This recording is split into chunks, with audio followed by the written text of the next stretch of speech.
નમસ્કાર દર્શક મિત્રો, ન્યૂઝ ફોર ઇન્ડિયામાં આપનું સ્વાગત છે. હું છું આપની સાથે કુમાર બારોટ. દર્શક મિત્રો, ન્યૂઝ ફોર ઇન્ડિયાની ટીમ છેલ્લા કેટલાક સમયથી નવરાત્રિ જ્યારે નજીક આવી રહી છે ત્યારે જુદા જુદા લોક ગાયકો સાથે મુલાકાત કરી રહી છે. આજે આપણે આવા જ એક લોક ગાયિકા સાથે મુલાકાત કરવાની છે, જેમનું નામ છે મૌલિકાબેન દવે. મૌલિકાબેન દવે તે બહુ જ સારા લોક સંગીતના જાણકાર છે.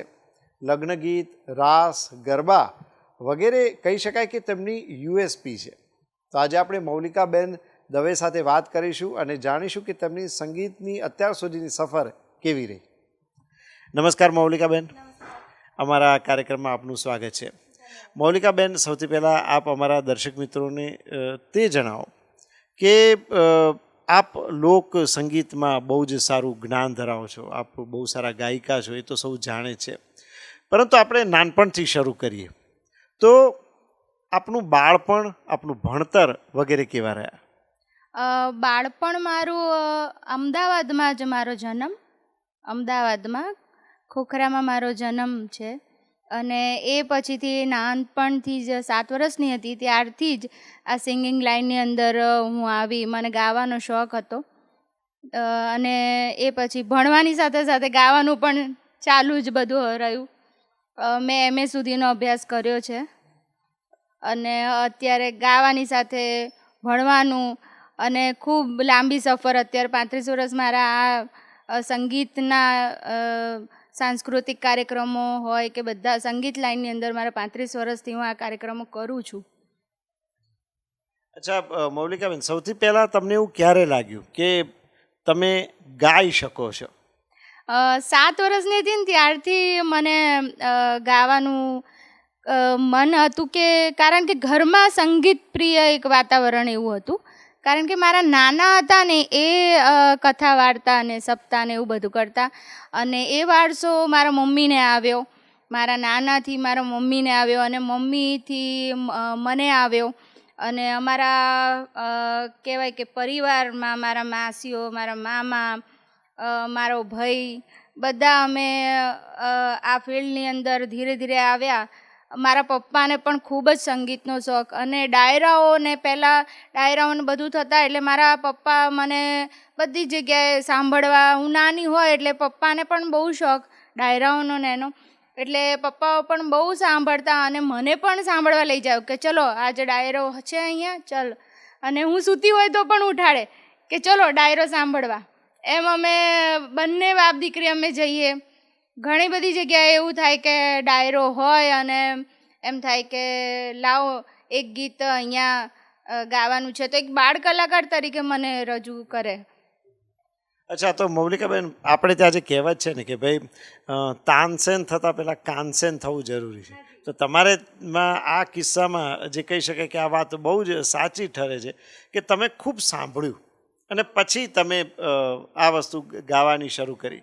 તો શું તમને એવું લાગે છે કે અત્યારની જે યંગ જનરેશન છે તેણે ઉતાવળ કર્યા વગર પહેલાં સંગીતને ખૂબ સાંભળી માણવું જોઈએ, પોતાના મગજમાં બેસાડવું જોઈએ, ને ત્યારબાદ જ એક કલાકાર તરીકે પોતાની કારકિર્દી શરૂ કરવી જોઈએ? હાજી, ચોક્કસ સાચી વાત છે. કારણ કે હું 7 વર્ષની હતી ત્યારથી જ પહેલાં સ્ટેજ ઉપર નહોતી આવી. પહેલાં મેં બહુ જ કેસેટો સાંભળી, ભજનની બહુ કેસેટો સાંભળી, અને મારા પપ્પા મને ડાયરામાં, જેમ આપણે કહીએ એમ, મને લઈ જતા. અને આખી આખી રાત સુધી હું નીચે બેસી અને કલાકારોને સાંભળતી, કે પ્રાણમામા છે, કે દિવાળીબા છે, કે દમયંતીબેન છે, એ બધાને નીચે બેસીને મેં ડાયરાઓ સાંભળ્યા છે. અને 10 વર્ષ તો મેં કોરસ ગાયું છે. અને એ પછીથી મેં બધાના ડાયરા કેવી રીતે ગાય છે, શું એમની લઢણ છે, કેવી રીતે એમની શૈલી છે ગાવાની, અને એ પછીથી મારું પોતાનું હું એમાં શું એડ કરી શકું એ રીતે કરી, અને મને શીખવા ઘણું બધું મળ્યું. કારણ કે સાંભળીએ તો જ આપણને કંઈક નવીનતમ મળે. એટલે દરેકમાંથી મને કંઈક નવું નવું મળ્યું શીખવા, અને જાણવા પણ ઘણું બધું મળ્યું.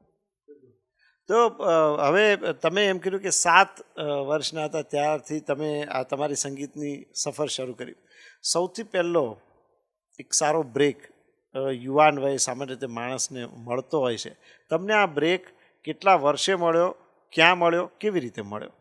અ, મારા મામાનો પ્રોગ્રામ હતો નૈનપુર ગામમાં, અને એમાં પદ્મશ્રી હેમંતભાઈ ચૌહાણનો પ્રોગ્રામ રાખેલો અને ગરબાનો પ્રોગ્રામ, અને હું આઈ થિંક 10 વર્ષની હોઈશ ત્યારે મારા મામાએ એવું કીધું હતું કે ખાલી જોવા આવજો. અને મને પણ એમ થયું કે હેમંતભાઈ અને આટલા મોટા કલાકાર અને આટલો સરસ આવો પ્રોગ્રામ છે તો એ જતું ના કરાય, એટલે હું જોવા ગઈ. અને મારા મામાએ પોતે જ આ બધું પ્રોગ્રામનું આયોજન કર્યું હતું. અને પછી મને એમ થયું કે હું સ્ટેજ ઉપર પણ બેઠી, અને પછી મારા મામાએ એમ કીધું કે આ મારી ભાણી છે, એમને એક ગાવાનો ચાન્સ આપો એમ.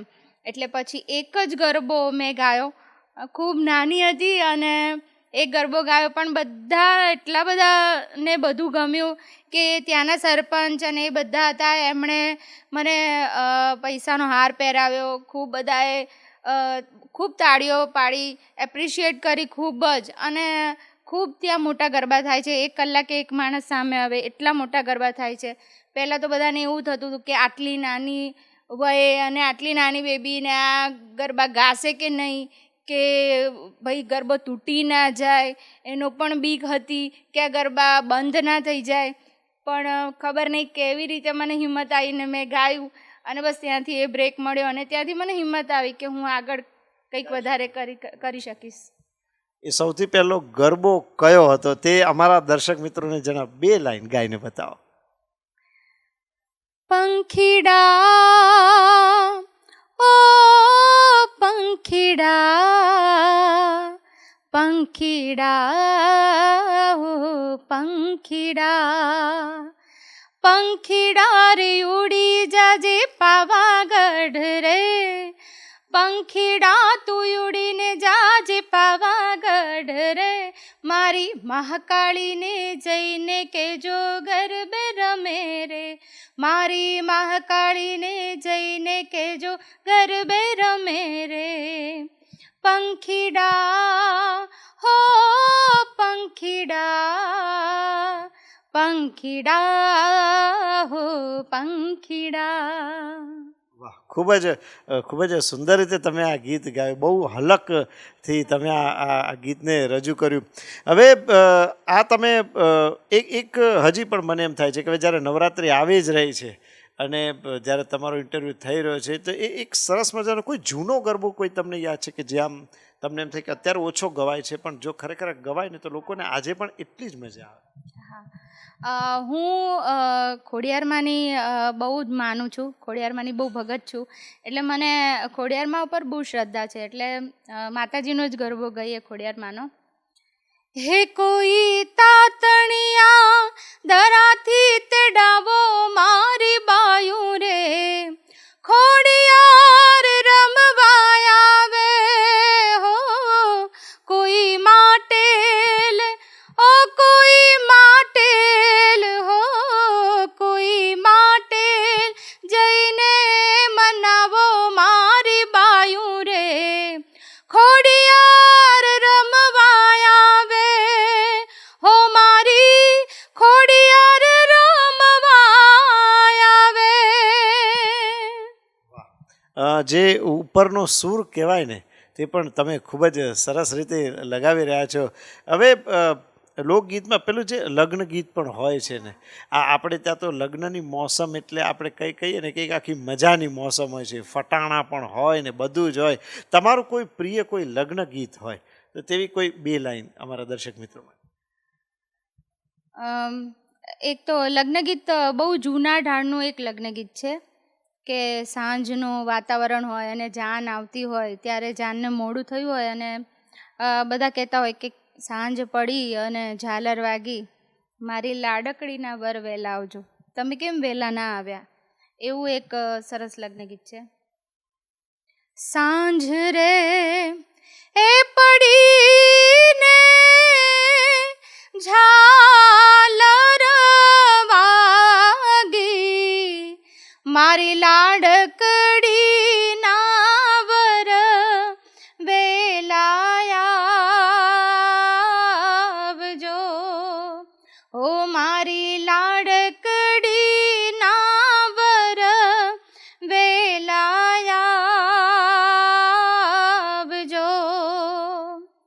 હે અમારા એ વીરાને હાથીડાનો તા એમાં વરને વાર જ લાગી આજે એમાં વરને વાર જ લાગી અને હાથીડા જોઈએ તો અમારા બકુલબાઈ ના લેજો મારી લાડકડી ના વર વેલાયા ઓ મારી બેની બાના વર વેલાયા બહુ સરસ લગ્ન ગીત જે તમે ઢાળથી ગાયું, જેનો રાગને ઢાળ આપે, આ બહુ જ જૂનું લગ્ન ગીત છે. વાત તમારી સાચી છે. હવે અત્યાર સુધીમાં આમ તો માણસ સામાન્ય રીતે ગણતું ન હોય, પણ તમે આમ તો બહુ બધા પ્રોગ્રામો કર્યા છે ગુજરાત બહાર. આશરે કેટલા પ્રોગ્રામો કર્યા છે? ઘણા બધા, અગણિત. એમાં ગણી ના શકાય, કારણ કે 7 વર્ષથી લઈને ગણીએ તો 35 વર્ષની સફર સુધી ઘણા બધા એમાં લગ્ન ગીત પણ આવી ગયા, ડાયરાના આવી ગયા, રાસ ગરબા આવી ગયા, સુગમના આવી ગયા, ટ્રેક સોંગ પણ હું ગાઉં છું તો એ પણ આવી ગયા. હિન્દી ફિલ્મી ગીતોનું તો મારું ઓછું છે, પણ મને એમાં રસ છે એટલે એ પણ થોડું ઘણું હું ટ્રાય કરું છું કે એ પણ આવી. ઘણા બધા અગણિત પ્રોગ્રામો અને અગણિત એવા બધા કલાકારો સાથે ગાયેલું છે મેં, જે કે છે કે પ્રફુલ્લભાઈ છે, પ્રાણમામા છે, દિવાળીબા છે, દમયંતીબેન છે, મીનાબેન છે, અભયસિંહ બાપુ છે, અશ્વિનભાઈ જોશી છે, મા બાપને ભૂલશો નહીં. ઘણા બધા આર્ટિસ્ટો છે જેમની સાથે મેં ગાયું. કીર્તિદાનભાઈ છે, ઓસમાનભાઈ છે, અને ઘણું બધું બધામાંથી પણ શીખવા મળ્યું. અને ખૂબ સરસ આ મારી સફર રહી કે દરેક પ્રોગ્રામ દીઠ અલગ અલગ માણસો, અલગ અલગ જગ્યા, અલગ અલગ ઓડિયન્સ હોય ત્યારે કેવી રીતે ગાવું, શું કરવું, એ પણ બધું આપણને એક શીખવા મળે છે. ઓડિયન્સના મૂડ, કારણ કે દરેક વખતે આપણે એમ કહીએ કે આ વખતે આ જ પર્ટિક્યુલર ગાવું એવું નથી હોતું, ને દરેક જગ્યાએ એક વસ્તુ ગાવી એ પણ દરેક ઓડિયન્સને નથી ગમતી. બધી વખતે અલગ અલગ વસ્તુ ગાવાની હોય. ઘણાને લગ્ન ગીત ગમતા હોય, ઘણાને લોકગીત ગમતા હોય, ઘણાને લોકગીત ગમતા હોય તો બીજા ગમતા હોય, ઘણાને ભજન ગમતા હોય. એટલે બધી વસ્તુ અલગ અલગ છે અને દરેક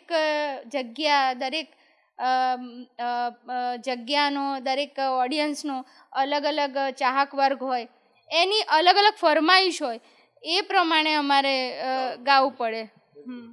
અચ્છા, હવે જે છેલ્લી જો વાત કરું તો નવરાત્રિ આવી રહી છે. અત્યારના યંગસ્ટર્સ છે, યુવાનો છે, આમ તો નવરાત્રિ આપણે ત્યાં જોરશોરથી મનાવતા હોય છે. કોરોના બાદ આપણે પણ હવે પાછું ગાડી પાટે ચડી ગઈ છે. અત્યારના યંગસ્ટર્સને તમે નવરાત્રિની જે તહેવાર આવી રહ્યો છે તે માટે શું સંદેશો આપશો ટૂંકમાં? નવરાત્રિમાં તો હું એમ જ કહીશ કે બધા ગરબે ઝૂમો, મોજથી માતાજીની ભક્તિ કરો ભાવથી, અને બધા સેફ રહો અને ખૂબ સરસ રીતે બધા ભક્તિભાવથી આપણે બધા નવરાત્રિ ઉજવીએ અને માતાજી આવીને આવી કૃપા કરે અને આ કોરોના એ પછી ક્યારેય આવે નહીં, કે કોઈ પણ જાતની કોઈ તકલીફ ના આવે. અને એવા બધા જ મારા ખેલૈયાઓને પણ એવી વિનંતી છે કે બધા સેફલી નવરાત્રિ કરે, ખૂબ મોજથી નવરાત્રિ કરે, રૂમે ઝૂમે અને ખૂબ સરસ મજાનું રમે અને અમને ગાવાની પણ મજા આવે. મૌલિકાબેન, તમે અમારી સાથે જોડાયા તે બદલ અમે આપના ખૂબ ખૂબ આભારી છીએ. તો જોઈને દર્શક મિત્રો આ હતા મૌલિકાબેન દવે. બહુ જ સુંદર રીતે તેમણે પોતાની ગાયકીની જે કળા છે, તેમનું ગળું છે કેટલું ઘડાયેલું છે તે તેમની ગાયકી ઉપરથી જ જોવા મળે. તેમણે રાસ, ગરબા, લગ્ન ગીતને ખૂબ જ ભલે બે લાઈન પણ ખૂબ જ સુંદર રીતે રજૂ કરી. દર્શક મિત્રો, આવા જ અનેક કલાકારો સાથે આપણે ન્યૂઝ ફોર ઇન્ડિયામાં મળતા રહીશું. ફરી મળીશું આવા જ એક નવા અતિથિ વિશેષ સાથે. ત્યાં સુધી રજા આપશો. નમસ્કાર.